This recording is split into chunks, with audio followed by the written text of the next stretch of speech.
The woman feeding him must prove she had no hand in this. They brought a basin, filled with the water used to bathe her late husband. Let her drink it. If her heart is clean, nothing will happen. She shook her head. I cannot do this. In a quiet village in Akwa Ibom, a woman's silence became louder than 100 voices.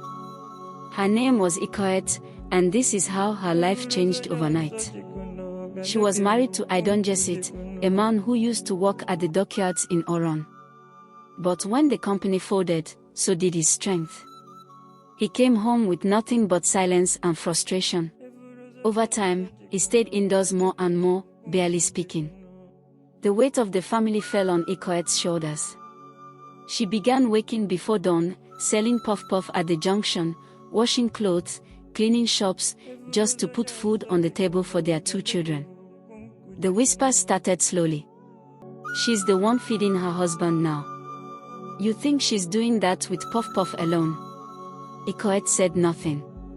Her focus was on her children. But one morning, everything stopped. When the door opened, he was lying still, his body quiet, his face peaceful. He had passed away. The family came. Mourners gathered. But not long after, voices rose.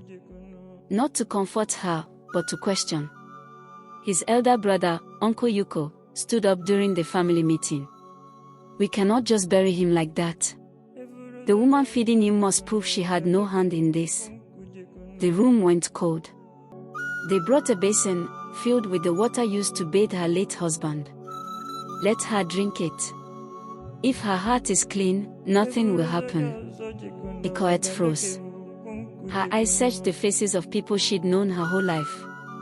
Not one person stood up for her. She looked at her children. I did not do anything.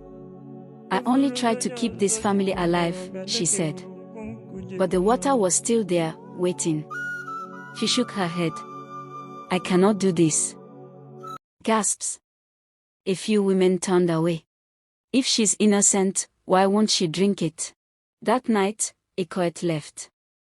She wrapped her children in spare cloth, tied some boiled yam in a nylon bag, and disappeared down the bush path behind her compound. They walked until daylight. By evening, they were in another town, strangers in a strange place. A small food stand by the roadside. School for her children. A rented room by a church. She never told anyone what had happened. She never looked back. 3 years later, a letter arrived in the village. They had reviewed Idonjesit's medical history. He had been battling a silent heart condition for years. The village fell into shameful silence. The same people who doubted her could no longer speak her name.